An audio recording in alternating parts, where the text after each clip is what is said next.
মাত্র কয়েকটা দিন আছে রে বাপজান, এখনো সময় আছে। রাসূলের এই লানত থেকে যাতে আমরা না থাকি।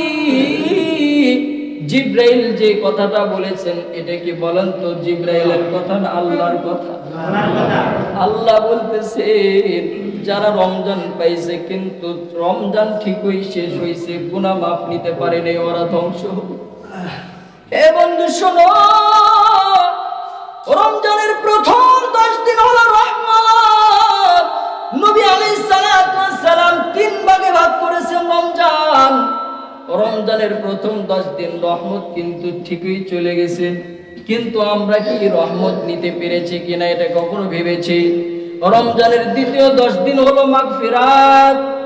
এই মাগফিরাত কিন্তু ঠিকই চলে গেছে, আর আসবে না।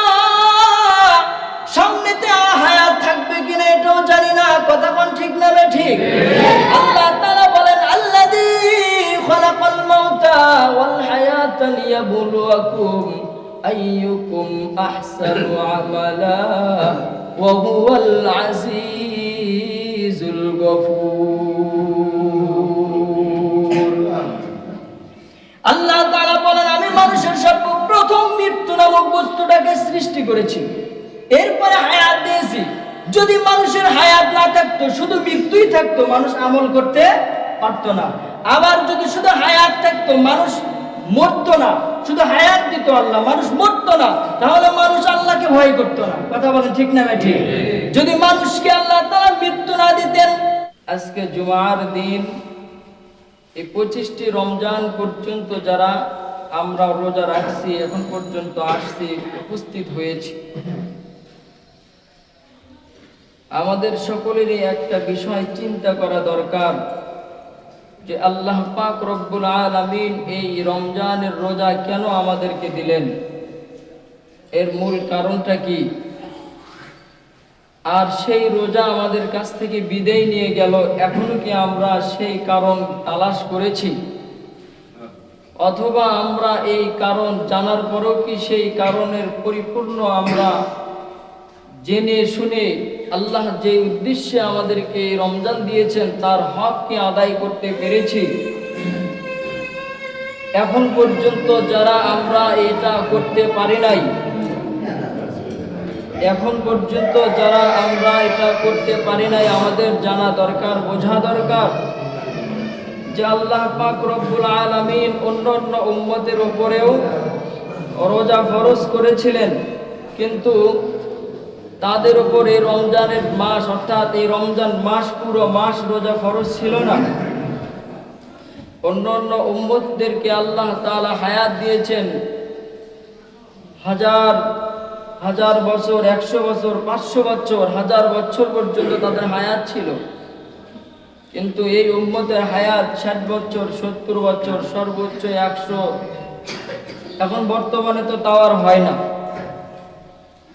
এই হায়াতের মধ্যে যে মালিক আমাকে আপনাকে মায়া করে মহব্বত করিয়া এই রমজান যে দান করলেন, এই অল্প সময়ের মধ্যে অন্য উম্মতদের ভিতর এইরকম রোজার সিস্টেম ছিল না, এত ধারাবাহিকতার সহিত এত লম্বা রোজা ছিল না।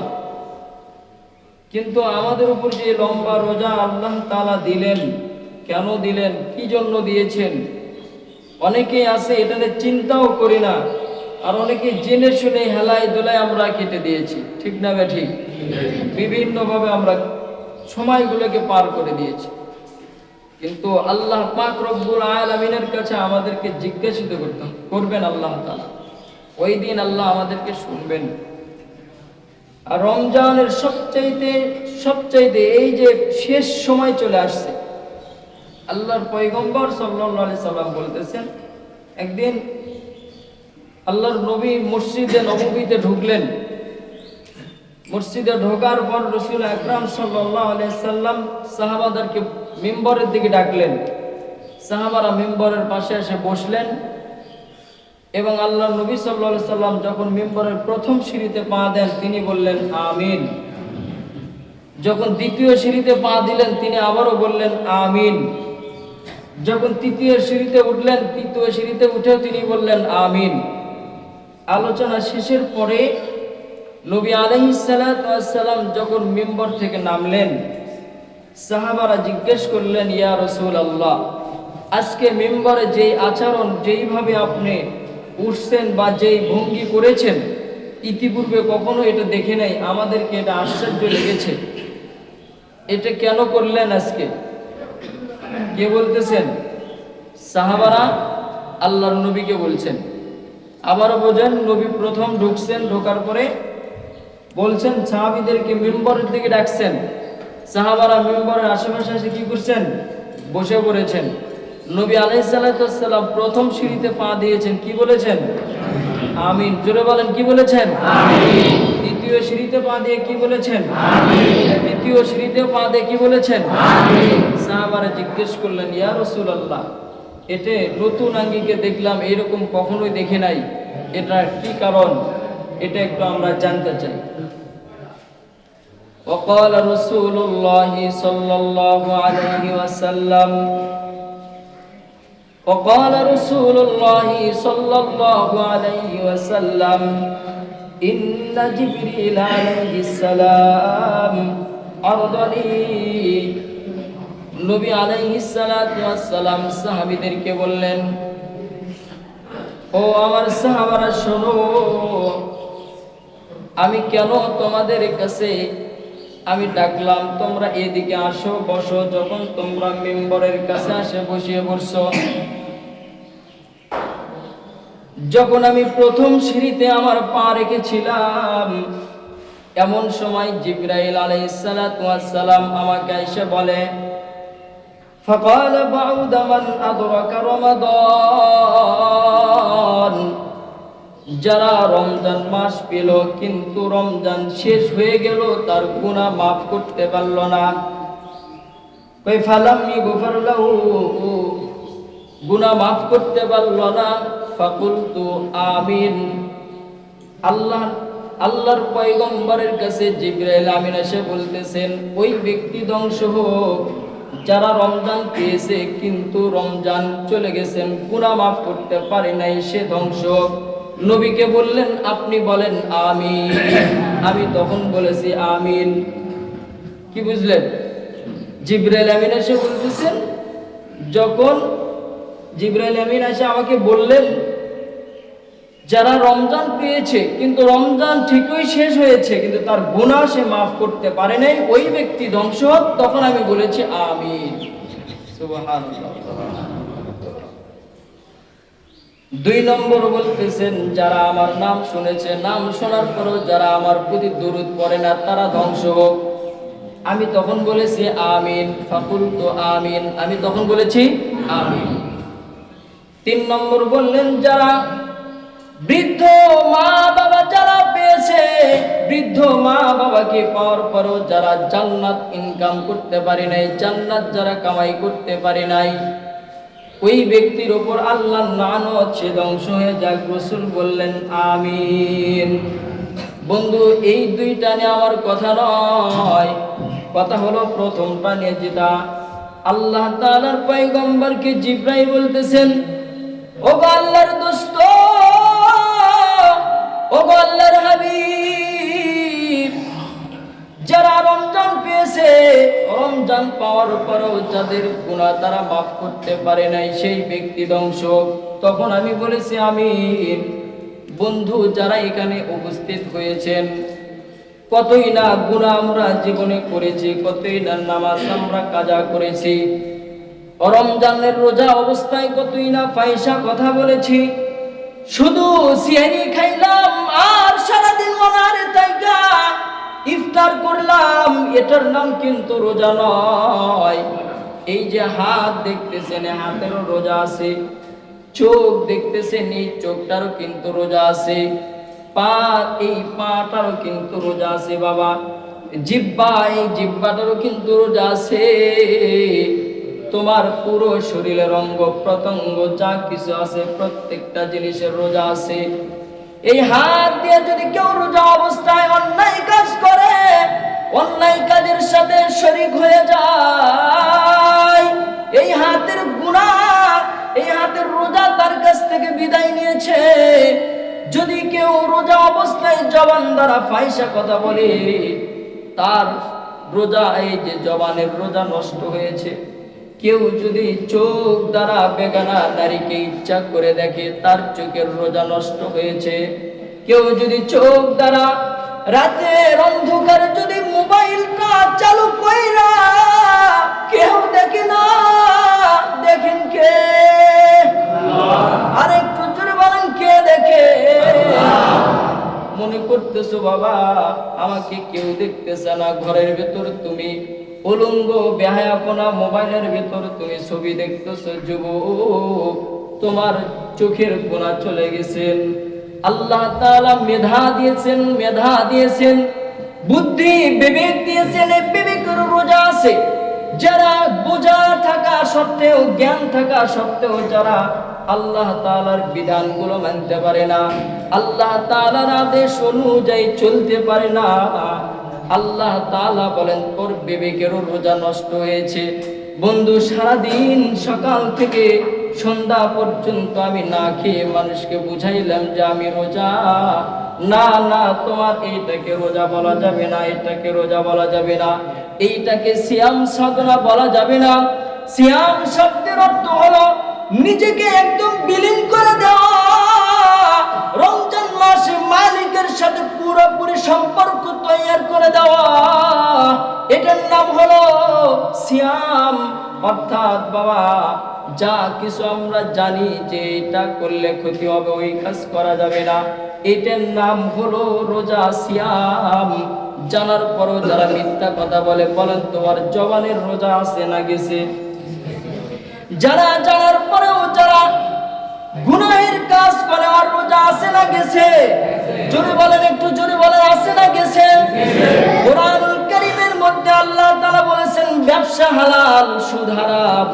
যারা রমজান মাসে সুদের ব্যবসা করে, বলেন তোমার রোজা আছে না গেছে? এ বন্ধু, যারা মানুষের অন্যায় করে, অহংকারী করে, তাকাব্বুরি করে, রোজাও রাখে, মানুষকে দেখায়, বলেন তো দেখি ওর রোজা আছে না গেছে? রোজা অত সহজ জিনিস নয়, রোজা অনেক কঠিন বিষয় বাবা। যেমন মানুষ যদি কোনো কেউ অসুস্থ হয়ে যায়, যখন মানুষ অসুস্থ হওয়ার পরে বলেন তো দেখি মানুষকে কি ঘরের ভিতরে আবদ্ধ করে রাখা হয় নাকি হাসপাতালের বেডে নিয়ে যাওয়া হয়? জোরে বলেন, কোথায়? যদি কারো পা বা হাত পা ভেঙে যায়, অথবা মাথা ফেটে যায়, চোখ আঘাত পায়, বা যে কোনো অঙ্গ প্রত্যঙ্গ তার ক্ষতি হয়ে যায়, বলেন তো সে ঘরে বসে থাকলে সুস্থ হবে নাকি হাসপাতালে নিয়ে যাবে? আবার বুঝে থাকলে বলবেন, যদি জানা থাকে তাহলে বলবেন, হাসপাতাল কি শান্তির জায়গা না কষ্টের জায়গা? যদি বলেন, যেই সমস্ত ঔষধগুলো দেয়, ইনজেকশন দেয়, এগুলো কি আরাম পাওয়া যায় না কষ্ট লাগে? অনেক মা বোনেরা আছে জ্বরের ট্যাবলেটও খাইতে পারে না, অনেকে আছে খাইতে বমন করে, ঠিক না বে ঠিক? কেউ যদি হাসপাতালে আরামের জন্য যায়, সে কি বোকা না চালাক? যদি বলেন, কারণ হাসপাতালে গেলে কষ্ট হবেই। কিসের জন্য কষ্ট হবে? আমার শরীরে যে আঘাতটা হয়েছে ওখানে একটু কষ্ট করলে এটা আবার কি হয়ে যাবে? ভালো হয়ে যাবে। এটা আবার কি হয়ে যাবে? ভালো হয়ে যাবে।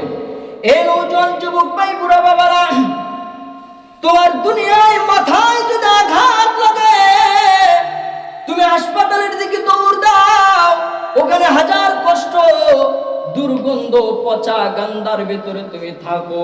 কারণ হলো তোমার মাথায় আঘাত লেগেছে, এই মাথাটাকে সুস্থ করার জন্য। যেই বাড়ির ভিতরে থাকো তুমি, তোমার ঘরের ভিতর একটা মুরগির বাচ্চাও পায়খানা করে না, দুর্গন্ধ নাই। দিন রাত 24 ঘন্টা তুমি সেম স্প্রের মধ্যে থাকো, কিন্তু হাসপাতালের বেডে যখন অসুস্থ হওয়ার কারণে তোমাকে নিয়ে যাওয়া হয়েছে, এমন চতুর্দিক দিয়ে দুর্গন্ধ, ডানে বামে এমন কিছু অসহায় মানুষ থাকে যাদের শরীরের গন্ধ যখন তোমার শরীরের ভিতর ইনজেকশন পুশ করে, তখনও তুমি আরাম পাও না, কষ্ট আর কষ্ট। এর কারণ হলো যেই শরীরে তোমার আঘাত লেগেছে, সাময়িক কষ্ট করলে এই আঘাতটা তোমার পরিষ্কার হয়ে যাবে, ভালো হয়ে যাবে। কথা বলেন ঠিক না বে ঠিক? আরো জোরে বলেন ঠিক না বে ঠিক?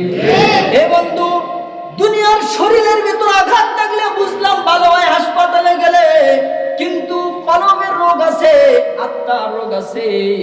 কলব নামের একটা বস্তু আছে যেটাকে কলিজা বলা হয়। এই কলব যার যত পরিষ্কার হবে আল্লাহ তাআলার কাছে সে তত বেশি দামি হয়ে যাবে। সুবহানাল্লাহ। অসুস্থ হইলে হাসপাতালে গেলে আল্লাহ তাআলা সুস্থ বানায় দেয়। অসুস্থ বানানোর মালিক কে? জোরে বলেন। আবার সুস্থ বানানোর মালিক কে? বলছেন দুনিয়ায় সুস্থ হলে তুমি ডাক্তারের কাছে যাও, ঔষধ বড়ি তুমি সেবন করো, এরপরে আল্লাহ তোমাকে শিফা দান করে দেয়। কিন্তু তোমার অন্তরের ভেতরে যে কলব আছে, এই কলবের উপর একটা মরিচা পড়ে গেছে। গুনাহ করতে করতে তোমার কলবটা নষ্ট হয়েছে। এই কলবটা এই পরিমাণ নষ্ট হয়েছে, এই কলবের চিকিৎসার জন্য হলো রমজান মাস। আল্লাহু আকবার বলেন। আরো জোরে বলেন আল্লাহু আকবার। হাসপাতালে মানুষ শান্তির জন্য যায় না, কষ্ট পায়, কিন্তু কেন যায়? সুস্থ হওয়ার জন্য। ঠিক না বেঠিক? বন্ধু, যদিও রমজান মাস আরামের মাস না, কষ্টের মাস, ঠিক না? সারাদিন না খেয়ে থাকে, এটা কি কষ্ট না আরাম? জোরে বলেন। কেউ কেউ আছে দিনের মধ্যে 5 বার 6 বার খায়, এরপরেও বলে খিদে লাগছে। কোন ঠিক না বেঠিক? কিন্তু কেউ যদি এটাকে কষ্ট কইরা রোজাটা রাখতে পারে, বাবা, তার কলবকে আল্লাহ তাআলা পরিষ্কার করে দিবেন। সুবহানাল্লাহ। কারো কারো খারাপ কাজ করার অভ্যাস আছে, হাত দ্বারা খারাপ কাজ করার অভ্যাস, জবানে কথাই কথাই খারাপ কথা বলার অভ্যাস আছে। যারা সুদ ঘুষের ব্যবসা করে তাদের এই অভ্যাসটা আছে বাবা। যারা জিনার অভ্যাস আছে, যারা গোপনে গুনাহ করার অভ্যাস আছে, সুযোগ পাইলেই করতে পারে। আল্লাহ তাআলা বললেন, এই রমজান মাস আমি হিদায়াতের জন্য দিয়েছি, এই রমজান মাস আমি তাকওয়ার জন্য মানুষকে দিয়েছি। রমজান মাসে যদি তুমি এতটুকু ধৈর্য ধরে আমল করতে পারো, কষ্ট করতে পারো। ধৈর্য আবার 2 প্রকার, আমলে ধৈর্য, গুনাহতে ধৈর্য। আমল করার সময় শয়তান বাধা দিবে, মনের ভিতর ধোঁকা দিবে, আমল করিস না, এটা করিস না, সেইটা করিস না। ওই যে তোর বন্ধুরা খেলাধুলা করে, তুই তার সাথে যা খেলাধুলা কর। ওই সময় কেউ যদি ধৈর্য নিয়ে আমল করতে পারে, এই ধৈর্যের আমলের যে কি পরিমাণ সওয়াব, কি পরিমাণ সওয়াব, আল্লাহ তাআলা বলেন বিহিসাব গায়রি বিহিসাব। ধৈর্য নিয়ে যারা আমল করবে এর কোনো সংখ্যা নাই, বিহিসাব আমি তার আমলে সওয়াব দিয়ে দেব। আর একটা হলো গুনাহ। গুনাহ যখন করতে যাব ওই সময় ধৈর্য ধরবে। দুনিয়ার কেউ দেখে না, কে দেখে? কোন মানুষ যদি গুনাহ করতে যায়, দিনের বেলা যখন রমজানের রোজা আসছে, গুনাহ করতে যায়, ওই সময় যদি বান্দা একবার মনে মনে চিন্তা করে, আমাকে কেউ দেখে না, কিন্তু দেখে কে? আল্লাহ। মসজিদের সভাপতি আমাকে দেখে না, দেখে কে? আল্লাহ। মাও দেখে না, বাবাও দেখে না, বন্ধু দেখে না, দেখে কে? আল্লাহ। ওই গুনার সময় যদি কেউ এইটুকু ধৈর্য নিয়ে যদি গুনাহ থেকে বেঁচে যায়, গুনাহ থেকে বেঁচে যায়, ওই গুনাহ করলে যেই পরিমাণ গুনাহ হইতো, আল্লাহ তাআলা ওর চাইতে কোটি কোটি গুণ বাড়া দিয়ে ওই পরিমাণ সওয়াব তার আমলনামায় লিখিয়ে দিবে। সুবহানাল্লাহ। নওজোয়ান যুবক ভাই, বুড়া বাবারা, রমজান মাস গুনাহ মাফের মাস, বিদায় নিয়ে চলে যাইতেছে রে ভাই। জানি না কোন পর্যায়ে রোজাকে পার করলাম, আর মাত্র কয়েকটা দিন আছে রে বাপজান, এখনো সময় আছে। রাসূলের এই লানত থেকে যাতে আমরা না থাকি। জিবরাইল যে কথাটা বলেছেন, এটা কি বলেন তো জিবরাইলের কথা না আল্লাহর কথা? আল্লাহ বলতেছেন, যারা রমজান পাইছে কিন্তু রমজান ঠিকই শেষ হয়েছে, গুনাহ মাফ নিতে পারে নাই, ওরা ধ্বংস হবে। এ বন্ধু শোনো, রমজানের প্রথম 10 দিন হলো রহমত। নবী আলাইহিস সালাতু ওয়াস সালাম 3 ভাগে ভাগ করেছেন রমজান। রমজানের প্রথম 10 দিন রহমত কিন্তু ঠিকই চলে গেছে, কিন্তু আমরা কি রহমত নিতে পেরেছি কিনা এটা কখনো ভেবেছি? রমজানের দ্বিতীয় 10 দিন হলো মাগফিরাত। এই মাগফিরাত কিন্তু ঠিকই চলে গেছে, আর আসবে না। সামনেতে হায়াত থাকবে কিনা এটাও জানি না। কথা কোন ঠিক না বে ঠিক? আল্লাহ তাআলা বলেন, আল্লাযী খালাকাল ওয়াল হায়াতা লিয়াবলুয়াকুম আইয়ুকুম আহসানু আমালা ওয়া হুয়াল আজিজুল গফুর। আল্লাহ তাআলা বলেন, আমি মানুষের সর্বপ্রথম মৃত্যু নামক বস্তুটাকে সৃষ্টি করেছি, এরপরে হায়াত দিয়েছি। যদি মানুষের হায়াত না থাকতো, শুধু মৃত্যুই থাকতো, মানুষ আমল করতে পারতো না। আবার যদি শুধু হায়াত থাকতো, মানুষ মরতো না, শুধু হায়াত দিত আল্লাহ, মানুষ মরতো না, তাহলে মানুষ আল্লাহকে ভয় করতো না। কথা বলেন ঠিক না ঠিক? যদি মানুষকে আল্লাহ তাআলা মৃত্যু না দিতেন, যদি শুধু হায়াত দিতেন, মানুষ আমল করতো না, আল্লাহকেও ভয় করতো না। এর চাক্ষুষ প্রমাণ হলো মাঝে মাঝে আল্লাহ তাআলা নবী পাঠাইছেন, এরপরে 500 বছর, 600 বছর, 1000 বছর মাঝখানে আর কোন নবী পাঠাই নাই। নবী না পাঠানোর কারণে ওই দীর্ঘ সময় যে উম্মতরা নবী ছাড়া ছিল, তারা কিন্তু কাফের মুশরিক হয়ে জাহান্নামে চলে গেছেন। কথা কোন ঠিক না ঠিক? কারণ হলো শুধুমাত্র এই নবীর জামানায় রহমত আল্লাহ তাআলা দিয়েছেন। অন্য অন্য নবীর জামানায় এটা ছিল না। যে নবী গেছেন তাদের নবুয়তের কাজ বন্ধ হয়েছে, কিন্তু আমরা এমন নবীর উম্মত, নবী নাই তাতে কি হয়েছে? নবুয়তের কাজ কিয়ামত পর্যন্ত চলতেই থাকবে।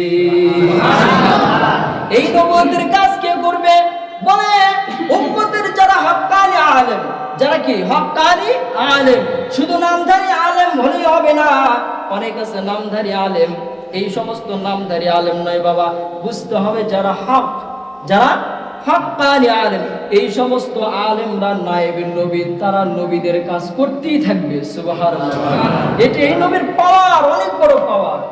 এই জন্য যে কথা বুঝাইতে চাইতেছিলাম আপনাদেরকে, এটাকে বলা হয় জুমাতুল বেদা, শেষ জুমা, রমজানের শেষ জুমা। এই শেষ জুমায় বন্ধু যারা এখনো চিন্তা করো, একটু চিন্তা করে বোঝো, আল্লাহ তাআলা রমজান দিয়েছেন কি জন্য? আরেকবার বলেন, বুঝে থাকলে বলেন। বলেন, এতক্ষণ আলোচনা বুঝেন নাই আমার? গুনাহ মাফের জন্য, তাকওয়া অর্জনের জন্য। কথা বলেন ঠিক না ঠিক? বলি দেখি তো, যার যার চুল পরিমাণও গুনাহ নাই, হাত দিয়ে জাগাই আছে কি ওইরকম? আর গুনাহ আছে কার কার? দেখি দেখি, গুনাহ কার কার আছে? দুইটা চোখ বন্ধ করেন, হাত তোলা থাকবে সবাই। দুই চোখ বন্ধ করেন, দুই চোখ বন্ধ করেন সবাই, দুই চোখ বন্ধ করে শৈশবের দিকে, এখন থেকে শৈশবের দিকে একটু তাকান তো, কত গুনাহ করেছেন একটু বন্ধ করে চিন্তা করেন, দেখেন আপনার চোখের সামনে চলে আসবে। 1 মিনিট একটু দুইটা চোখ বন্ধ করে একটু চিন্তা করেন, আপনি কোথায় অন্যায় করেছেন, কোথায় কি করেছেন, কোথায় কতদিন নামাজ ছেড়েছেন, আপনার চোখের সামনে আপনার সব গুনাহ চলে আসবে। কথা কোন ঠিক না ঠিক? হাতটা নামায় দেন। এ বাপজান, আর মাত্র কয়েকটা দিন আছে, চলে যাবে রমজান, বিদায় নিয়ে চলে যাবে। এই যে রমজান মাসের মধ্যেও কত মানুষ এই সমাজ থেকেও বিদায় নিয়ে চলে গেল, রমজানের আগেও কত মানুষ বিদায় নিয়ে চলে গেছেন। বাপজান, আগামীতে আমি রমজান পাবো কিনা, আপনি রমজান পাবেন কিনা জানা নাই। কথা বলেন ঠিক না ঠিক? হিসাব দিতে পারবো না। এই পবিত্র মাহে রমজান মাসে কিন্তু আল্লাহ তাআলা কোরআনুল কারীম নাজিল করেছেন। সুবহানাল্লাহ বলেন। কয় কোন কোরআনুল কারীম? এই কোরআনকে আল্লাহ তাআলা জমিনকে বলেছিলেন, কোরআন আমি তোমাকে এই ভার দিতে চাই। জমিন বলে না, আমি কোরআনের ভার নিতে পারবো না। আল্লাহ তাআলা আসমানকে বলেছিলেন, আসমান বলে আমি এই কোরআনের ভার নিতে পারবো না। পাহাড়কে বলেছিলেন, পাহাড়ও বলেছিল আমি কোরআনের ভার নিতে পারবো না। আল্লাহ তাআলা মানুষকে বলেছিল, মানুষ এই কোরআনের ভার কিন্তু ঠিকই নিয়েছে বাবা।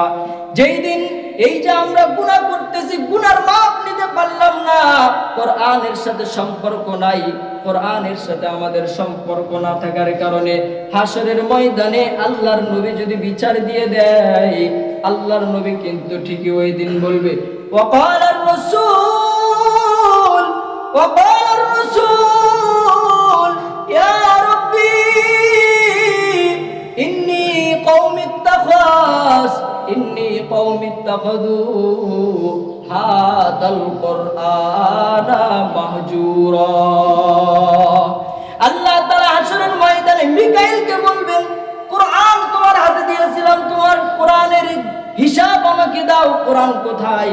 মিকাইল বলবে, আমি তো ইসরাফিলকে দিয়েছিলাম। ইসরাফিল বলবে, আমি তো মালাকুল মউতকে দিয়েছিলাম। মালাকুল মউত বলবে, আমি তো জিবরাইল আমিনকে কোরআন দিয়েছিলাম। জিবরাইলকে ডাক দাও, ও জিবরাইল কোরআন দাও। জিবরাইল বলবে, আমি তো শেষ পয়গম্বর, আপনার হাবিব, আল্লাহর দোস্ত নবী মুহাম্মদুর রাসূলুল্লাহ সাল্লাল্লাহু আলাইহি সাল্লামকে আমি কোরআন দিয়েছি। নবী আলাইহিস সালাতু ওয়াস সালামকে ডাকবেন, ওগো আমার হাবিব, যেই কোরআন আপনাকে দিয়েছে এই কোরআন দেন। নবী আলাইহিস সালাতু ওয়াস সালাম বলবেন, ওগো আল্লাহ, এই কোরআন তো আমি আমার উম্মতের কাছে রেখে এসেছি। আল্লাহর নবী ওই দিন বিচার দিয়ে দিবেন বাবা। আল্লাহর নবী বলেন, ওয়াকালার রাসূল ইয়া রাব্বি ইন্নী কওমি ইত্তাখাযু হাদাল কুরআন মাহজুরা। ও আল্লাহ, আমি আমার উম্মতের কাছে এই কোরআন দিয়ে আসছি। আমার উম্মত যারা এই কোরআনকে মানে নাই, যারা এই কোরআনকে ধরে নাই, যারা এই কোরআন মোতাবেক জীবন যাপন যারা করে নাই, যারা এই কোরআন মোতাবেক যারা চলে নাই, ও মালিক, হাসরের ময়দানে আমি বললাম আপনি তাদেরকে ধরে ফেলেন। নাউজুবিল্লাহ বলেন। ওই দিন আমার নবী বলবেন, ওদেরকে আপনি ধরে ফেলেন, আমি ওদের হাতে কোরআন দিয়েছি, ওরা আমার কোরআনকে মানে নাই, কোরআনকে অর্থ করে নাই, কোরআন তারা বুঝে শুনেও মানে নাই, কোরআনের ভিতরে যে দাওয়াতগুলো দিয়েছে কেউ শুনে নাই, সুদ খাইতে নিষেধ করেছে, এরপরও যারা সুদ খায়। কিন্তু ওই দিন বিচার কার কাছে দিবেন আমার নবী বলেন? জোরে বলেন। সুদের ওয়াজ মসজিদে বলেন, মাহফিলে বলেন, কোরআন হাদিস বিভিন্ন জায়গায় হয় কি না? জোরে বলেন। এরপরও যারা খায় বলেন তো দেখি, ওই মানুষ না শুয়ার? জোরে বলেন, জোরে বলেন। ওই মানুষ না শুয়ার? শুয়ারের স্বভাব যদি ওকে ভালো করে গোসল দেওয়ান, এরপরও কাঁচা ময়লা পানির ভিতরে যা গড়াগড়ি করবে। টিউবওয়েল পারের পানি যে কাদা পানি, ভালো না ময়লা? ময়লা। এর ভিতর পেশাব থাকে না? যদি 2-4টে কচুর গাছ থাকে বলেন তো, 1000 বেঁধে রাখলেও শুয়োর থাকবে না? যাবে ওখানে?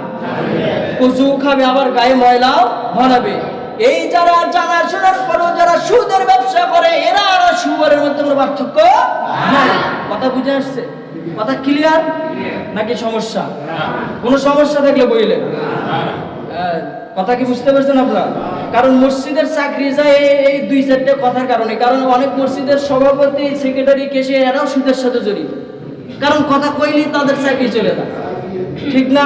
কমিটির, মসজিদ কমিটির মধ্যে সুদের সাথে সুদেরও আছে, অনেক সমাজে আছে, আমরা দেখেছি। অনেক সমাজের মসজিদ কমিটিও কি সুদের ব্যবসা করে, অথবা ঘুষের ব্যবসা করে, মানে ঘুষের কারবারি করে। বিভিন্ন সমাজের মাতবর লেনদেন করে হাতের টেবিলের তল দিয়ে, আছে না এরকম? এরা সমাজের নেতৃত্ব দেয়। আসলে এরা সমাজের নেতৃত্ব দেওয়ার কোনো যোগ্যতাই নাই। এরা তো মানুষ না, এরা পশুর চাইতেও নিকৃষ্ট। এরা আবার মানুষের নেতৃত্ব দেয়। কথা বল, ঠিক না বেঠিক? তো রমজান মাস ইবাদতের মাস। রমজান মাস কিসের মাস? ইবাদতের মাস। আল্লাহর নবী বললেন, মিম্বরে প্রথম সিঁড়িতে পা দিয়ে বললেন কি, যে ওই ব্যক্তি ধ্বংস যে রোজা পাওয়ার পরেও গুনাহ মাফ করতে পারলো না, সে ধ্বংস। নবী কি বলেছিলেন? আমিন। তাহলে নবীর এই দোয়া কি আল্লাহর ব্যথা যাবে এটা মনে করেন? এই দোয়া কি উম্মতের উপর লাগবে না এটাই মনে করেন? এই জন্য আপনার 2টা পায়ে হাত রেখে বলি, এখনো 4 থেকে 5 দিন সময় আছে। এই সময়টুকু দুনিয়ার সবকিছু বাদ দিয়ে, মার্কেট বাদ দিয়ে, ছেলে মেয়ের বাদ দিয়ে, আমরা আমোদ ফুর্তি বাদ দিয়ে, মোবাইল টিপি বাদ দিয়ে আমরা একমাত্র আমলের জন্য বসে যাই, আমলের জন্য বসে যাই। প্রত্যেক শেষ রাতে আরেকটা নবী আলাইহিস সালাতু ওয়াস সালামের হাদিস শুনে আমি আমার আলোচনা শেষ করব। নবী আলাইহিস সালাতু ওয়াস সালাম বলেছেন, কেউ যদি রাতে গুনাহ করে, আল্লাহ তাআলা তার জন্য দিনের বেলা তাকিয়ে থাকে। ওই বান্দা যেহেতু রাতে গুনাহ করেছে, দিনের বেলা যদি আমার কাছে একবার হাত তুলে বলে, মালিক মাফ করে দে, আমি তাকে মাফ করে দেব। সুবহানাল্লাহ। আর কোন বান্দা যদি দিনের আলোকে গুনাহ করে, ওই বান্দার জন্য আমি রাত্রে তাকায়া তাকায়া থাকি, দেখি না ওই বান্দা দিনে যেহেতু গুনাহ করেছে, রাতে দেখি না আমার কাছে হাত তুলে চাই কিনা। যদি রাতে বান্দা আল্লাহর কাছে বলে, আল্লাহ আমি দিনে গুনাহ করেছি, আপনি আমাকে মাফ করে দেন, আল্লাহর সাথে সাথে মাফ করে দিবেন। আর এক হাদিসের মধ্যে আসছে, বান্দা এরকম করার পরেও যদি আবার গুনাহ করে, মাফ চাইছে, চাওয়ার পরে কি করছেন, আবার গুনাহ করেছেন। বান্দা যদি আবার গুনাহ করে, মাফ চাইছেন, আবার গুনাহ করে, আল্লাহ তাআলা বলে, ওই বান্দা আমি যে আল্লাহ, এটাকে ভয় করেছেন, আমাকে চিনেছেন, গুনাহ করেছেন, করার পরে অনুতপ্ত হয়েছে, অনুতপ্ত করতেছেন, আমি আল্লাহকে চিনেছেন, আমি আল্লাহকে মেনেছেন, বিধায় সে আমাকে ভয় করেছে। যদি সে আমাকে ভয় করার পর এক গুনাহ বারবার করার, বারবার মালিকের কাছে তওবা করে, এরপরও মালিক বলেন, আমি আল্লাহ তোরে মাফ করে দিলাম, সুবহানাল্লাহ, আমি আল্লাহ তোরে মাফ করে দিলাম, সুবহানাল্লাহ। তওবা কবুল হওয়ার শর্ত তিনটা। কয়টা? কয়টা? আমার যে তওবা কবুল হবে এর শর্ত কয়টা? এক নম্বর যেই গুনাহ করেছি এটা করব না, এটা করব না। 2 নম্বর নিজে নিজে অনুতপ্ত হওয়া। 2 নম্বর কি? নিজে নিজে অনুতপ্ত হওয়া। 3 নম্বর কঠোরভাবে প্রতিজ্ঞা করা, আর করবই না, সুযোগ আসলেও করব না। 3 নম্বর, সরি ভুল হয়েছে, 4 নম্বর। 4টা। কয়টা? তওবা কবুল হওয়ার শর্ত কয়টা? 4টা। 4 নম্বর হলো, যদি কারো হক নষ্ট করে থাকে, এই হক কি করতে হবে? আদায় করতে হবে। তাহলে আপনার তওবা আল্লাহ কবুল করবেন, এবং আপনার গুনাহ মাফ হওয়ার জন্য যে তওবা করতেছেন, সহজেই আপনার তওবা কি হয়ে যাবে? আল্লাহ কবুল করবেন। আবার আসেন, তওবা কবুল হওয়ার শর্ত কয়টা? জোরে বলেন, কয়টা? 4টা। 1 নম্বর কি বললাম? গুনাহ যেটা করেছে ওটা করব না, ছেড়ে দেওয়া। আরে কি করা? ছেড়ে দেওয়া। যেমন মনে করেন, উদাহরণস্বরূপ, আমি কথায় কথায় ফায়সা কথা বলি, আছে না এরকম অনেক মানুষ? এটা এখন থেকে বলবো না, এটা এখন থেকে বলবো না, এটা কি 1 নম্বর। 2 নম্বর হলো মানে অনুতপ্ত, আরে আমি এই কাজটা করলাম, এটা খারাপ কথা, একজনকে গালি দিলাম, এটা তো গুনার কাজ করেছি, এটা বড় অন্যায় করেছি, আমি এই মুরব্বির সাথে বেয়াদবি করেছি, না এটা ঠিক হলো না, আমি অমুকের সাথে বেয়াদবি করেছি, বা অমুককে একটু বড় কথা বলেছি, একজনকে চর দিয়েছি, এটা কি হওয়া? অনুতপ্ত হওয়া। এটা কি তওবা কবুল হওয়ার 2 নম্বর শর্ত। 3 নম্বর শর্ত হলো কঠোরভাবে তো মানে প্রতিজ্ঞা করা, যে আমি আর কোনো দিনই গালি দেব না। প্রথম কথা কি? যে গালি দিছে এটা ছেড়ে দিছি। দ্বিতীয় কথা হলো অনুতপ্ত করব। তৃতীয় নম্বর কথা হলো যে আর কোনোদিন গালি দেব না। চতুর্থ নম্বর